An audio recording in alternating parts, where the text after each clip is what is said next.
Welcome to Penrose Learning, where we make understanding easy. You'll start by preparing essentials, then begin immediately. Make sure your device is updated and on Wi-Fi. This prevents interruptions. You need a valid email and a strong password, plus access to a phone for two-factor authentication. Now open Settings and either tap your name or select Sign In to your iPhone. Once you tap Sign In, choose Create Apple ID if needed, enter the email and password, and follow the on-screen prompts to proceed with account creation. Once you've entered the basic info, you'll verify identity and provide recovery options, because Apple uses these to protect your account. Enter your name, birth date, and a recovery email or phone number. Apple sends a verification code to the email or device you provided. Open that message now and type the code into the prompt. Make sure to enable two-factor authentication when offered, because it secures purchases and data.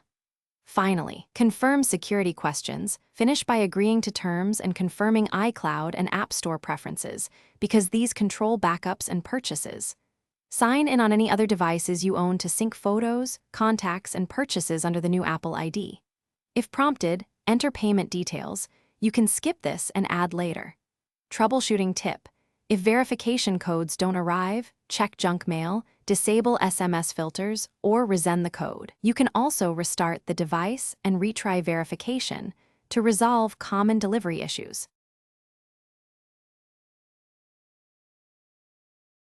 Thanks for watching. If this was helpful, leave a like and consider subscribing. See you next time.